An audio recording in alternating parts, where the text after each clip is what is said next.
नमस्कार, मैं हूं देवेंद्र सिंह। इंडिया डेली के रीजनल डिबेट में आपका स्वागत है। आज चर्चा पेपर लीक पर हुई कार्रवाई और आरोप प्रत्यारोप पर। यहाँ पिछले कुछ दिनों से राजनीतिक बयानबाजी जो है वो ज्यादा जोरों पर है और इसी को लेकर विपक्ष और पक्ष दोनों एक दूसरे पर निशाना साधे हुए हैं। हालांकि मामला जो है वो कार्रवाई से जुड़े हुए कुछ प्रगति को लेकर भी है और उसके अपडेट्स को लेकर भी है। बयान जो अभी इस वक्त आ रहा है वो बांसवाड़ा के जो सांसद हैं, डूंगरपुर बांसवाड़ा के राजकुमार राउत, उन्होंने आरोप लगाया है कि बीजेपी आदिवासी नेता को बेवजह परेशान कर रही है, जबकि पीछे जो शख्स है उसको छोड़ा जा रहा है। ये एक आरोप साफ तौर पर बीजेपी पे लगाए जा रहे हैं। कांग्रेस के नेता भी अक्सर ये आरोप लगाते रहे हैं कि बीजेपी राज में भी कुछ पेपर लीक जो हुए हैं, वो चाहे वो कृषि गवर्नमेंट यूनिवर्सिटी का हो, चाहे वो सीट कॉर्पोरेशन के एग्जाम का हो, वो आरोप वो लगाते रहे कि बीजेपी राज में पेपर लीक के मामले रुके नहीं। हमारे साथ कांग्रेस और बीजेपी दोनों के मेहमान है। संजय जी हमारे साथ में है, शैलेश जी हमारे साथ में है। आप दोनों का स्वागत है। सबसे पहले शैलेश जी, आप ही से जानना चाहेंगे कि बीजेपी पर आरोप लग रहे हैं कि वो चुनिंदा लोगों पर कार्रवाई करेंगे। मगरमच्छों को पकड़ने के बाद मुख्यमंत्री कह चुके हैं। वो मगरमच्छ क्या ये जो आरपीएससी सदस्य थे वही थे या उसके पीछे भी और बातें होंगी? देखिए देवेंद्र जी, जब हमारी सरकार आई थी, जिस प्रतिबद्धता के साथ आई थी कि युवाओं के भविष्य के साथ जिस तरीके से कांग्रेस की सरकार में धोखा हुआ और तमाम पेपर लीक हुए, हम उन पर कार्रवाई भी करेंगे, दोषियों को भी पकड़ेंगे और एक राजस्थान के युवाओं को निष्पक्ष पारदर्शी परीक्षा प्रणाली देंगे पूरे। और जिसका माननीय मुख्यमंत्री महोदय ने जैसे कहा था योगा दिवस के दिन, तो 2 साल हो गए, 300 से अधिक परीक्षाएं हमने करा दी, एक भी पेपर लीक नहीं हुआ। ये युवाओं के सुनहरे भविष्य को अंजाम देने का काम माननीय भजनलाल जी की सरकार कर रही है। जिस तरीके से कुटराघाट पिछले 5 साल हुआ था कांग्रेस गहलोत की सरकार में, ये युवा परेशान था। आज युवा निश्चित है कि अगर वो तैयारी कर रहा है और एक अनूठा उदाहरण पूरे देश में माननीय मुख्यमंत्री भजनलाल जी ने पेश किया, इस तरीके से यूपीसीए की तर्ज पर परीक्षा कैलेंडर, भर्ती कैलेंडर जारी किया कि कब परीक्षा निकलेगी, कब आवेदन होंगे, कब फॉर्म भरे जाएंगे, कब पेपर होंगे, कब नियुक्ति पत्र होंगे। तो ये युवा है वो निश्चित रूप से उसको विश्वास है कि परीक्षाएं भी हो रही है, परिणाम भी आ रहे हैं और नियुक्ति पत्र मिल रहे हैं। जहां तक रही मगरमच्छों की बात, तो आप देखिए केवल कोई एक परीक्षा नहीं, पूरे 5 साल के अंतर्गत परीक्षाओं की बाढ़ की आ गई थी जिनसे लीक हुई थी। चाहे फार्मासिस्ट परीक्षा हो, वन रक्षक भर्ती परीक्षा हो, एसआई परीक्षा हो, नीट परीक्षा हो, अध्यापक परीक्षा हो, ऐसी कोई परीक्षा नहीं, ऐसा कोई युवा नहीं जिसको गहलोत सरकार ने ठगा नहीं। और उन सबको लगातार अब देखिए हमारी एजेंसी माननीय मुख्यमंत्री महोदय शपथ लेते ही पहली जो घोषणा की थी वो एसआईटी के गठन की थी और लगातार दिन प्रतिदिन कार्रवाई भी हो रही है, लोग पकड़े भी जा रहे हैं। और तो और आरपीएससी के सदस्य भी कहने लग गए कि मैं तो खुद 1 करोड़ 20 लाख रुपए लेके देके बना था और किस्तों में पैसे चुकाए थे, पैसे आते गए, नौकरियां बेची गई और चुकाई गई। शैलेश जी, इस पूरे एसआईटी में अब तक जो 94 एफआईआर दर्ज हुई है और 240 इंडिविजुअल जो है वो गिरफ्तार हुए हैं। और ये जो कटारा वाला मामला था, ये कांग्रेस काल में शुरुआत में आ चुका था, गिरफ्तारी आपके यहाँ पे हुई है, लेकिन वो तो कह रहे हैं कि जो जिसको पैसे दिए, किसको पैसे दिए, उसको किसका हाथ है इसके पीछे, रोज भी आरोप लगा रहे हैं।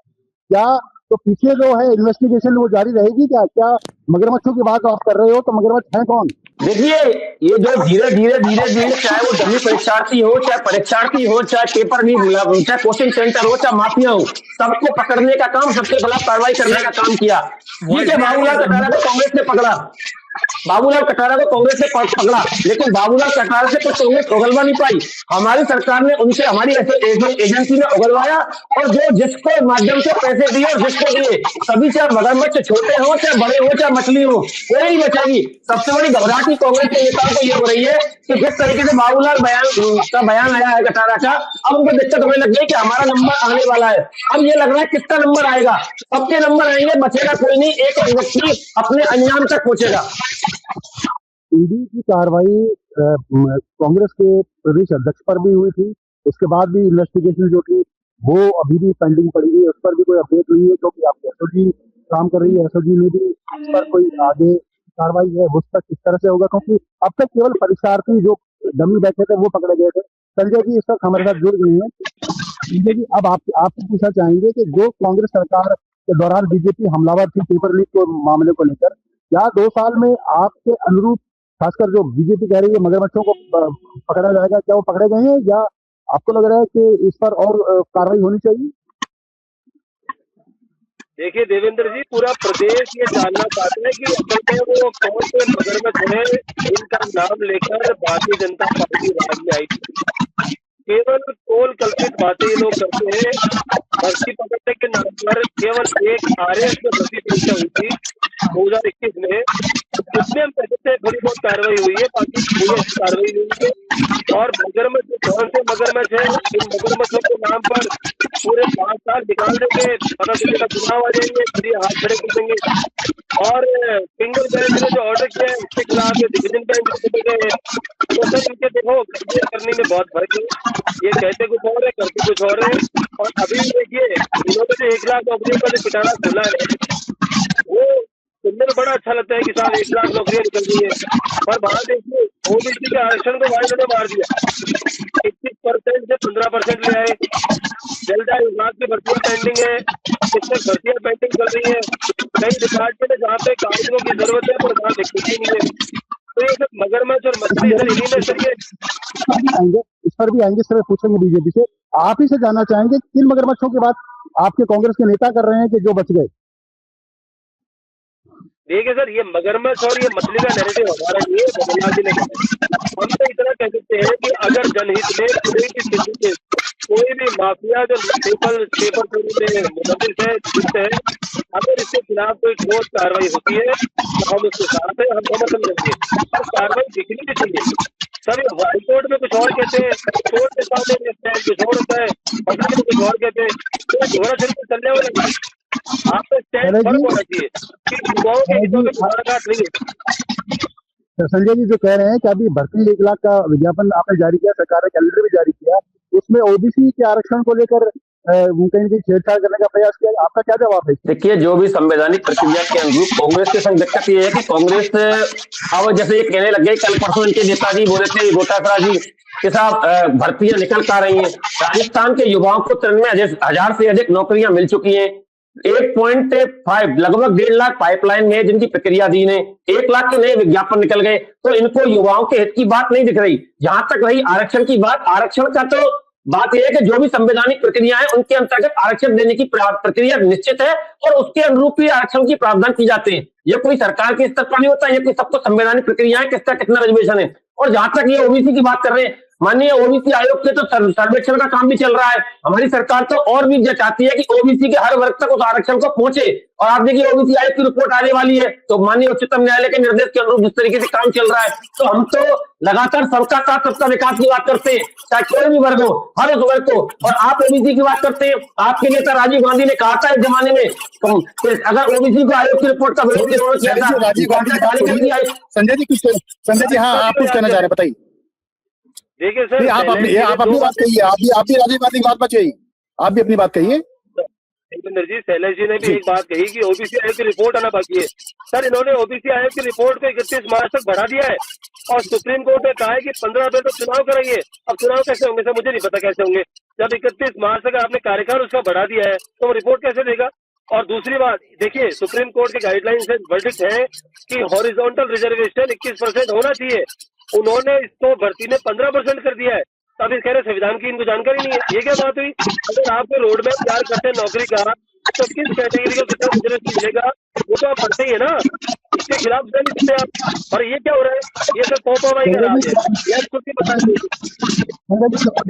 संजय जी जवाब दीजिए, क्या जो संजय जी कह रहे हैं क्या इसका सरकार की और आपकी पार्टी की क्या स्थिति है? देखिए, चुनाव की जो संजय जी बात कर रहे हैं, चुनाव माननीय उच्चतम न्यायालय के जो आदेश है उनके अनुरूप और चुनाव 15 अप्रैल तक होंगे। सरकार पहले ही कह चुकी है कि हम चुनाव को तैयार हैं। ओबीसी आयोग की रिपोर्ट का आना, ओबीसी आयोग संवैधानिक आयोग है जिसकी रिपोर्ट का आना आने के तुरंत बाद हमारी सरकार तो आज ही चुनाव को तैयार है। लगातार माननीय जितने भी मंत्री महोदय कहते हैं चुनाव की तैयारी पूरी है, चुनाव आयोग कह रहा है। और तो रिपोर्ट के आने के बाद जो आरक्षण का वर्गीकरण, जो आरक्षण की जो होनी है, तो रिपोर्ट के आधार पर उसके सरकार तो अपनी तैयारी पूरी कर चुकी है। सरकार के स्तर पर चुनाव में दे रही है। दिक्कत यह है कि कांग्रेस को ना तो नौकरियों में किसी बात की युवाओं की बात होती है तो दिक्कत होती है, चुनावों की बात आती है तो दिक्कत होती है। केवल बयानबाजी के माध्यम से अपने आप को राजनीतिक रूप से जिंदा रखने का प्रयास कांग्रेस के नेता करते हैं, चाहे वो केंद्र स्तर पर हो चाहे राज्य स्तर पर हो। आप एक संजय जी जो कह रहे हैं कि विधिक कार्रवाई है, वैधानिक प्रक्रिया है, वो अपने स्तर पर हो रही है। आपका क्या कहना है? क्योंकि वो आप साफ तौर पर बीजेपी की मंशा पर सवाल उठा रहे हैं, जबकि बीजेपी कह रही है कि विधिक कार्रवाई है। देखिए देवेंद्र जी, मैं आपके चैनल के माध्यम से कहना चाहूंगा, सरकार युवाओं के हित के प्रति संघर्षशील है। सरकार लगातार युवाओं के हित को सबसे आगे रख रही है और रोजगार मुखी सरकार है, लगातार रोजगार प्रदान कर रही है। हम निश्चित रूप से कह सकते हैं कि जिस वायदे को हमारी सरकार ने किया था कि 4 लाख से सरकारी नौकरी देंगे, लगभग 1 लाख दे चुके हैं, 1.5 लाख पाइपलाइन में। और लगातार सरकार युवाओं के लिए चाहे रोजगार नीति के माध्यम से, सरकारी नौकरियों के माध्यम से, तमाम स्टार्टअप के माध्यम से युवाओं के भविष्य को संवारने का काम कर रही है। ठीक है, हमारे पास समय की कमी है क्योंकि दोनों ही, आप दोनों शैलेश जी और संजय जी दोनों का धन्यवाद। दोनों ने अपनी बात कही, मुद्दे ऐसे ही रहेंगे, मुद्दे अपने अपने स्तर पर कायम रहेंगे। अब देखने की बात होगी कि जनता उसको किस तरह से लेती है। संजय जी बताइए, संजय जी आप ही अपना कमेंट बोल दिए। सर देखिए देवेंद्र जी, बात यह है, नौकरियां किसी को ऐसा नहीं है कि कोई विरोध करता है। नौकरियां आप निकालिए, भर्ती निकालिए, युवाओं के सपने साकार कीजिए, पर कम से कम संविधान की व्याख्या तो सही कीजिए। एलडीसी भर्ती, वनपाल भर्ती, यहाँ रिजर्वेशन उन्होंने खत्म कर दिया है। और ये बात फिर हम क्यों ना कहें कि बीजेपी आरक्षण चाहती नहीं इस देश में। देखिए, ये सिलसिलेवार तरीके से हमला करता है आरक्षण के ऊपर। ओबीसी आरक्षण की इन्होंने ओबीसी आयोग की रिपोर्ट उसको बढ़ा दिया है। अब बताइए 15 अप्रैल तक कैसे चुनाव करा पाएंगे? ठीक है, मेरे पास समय की कमी है। संजय जी आपका भी धन्यवाद।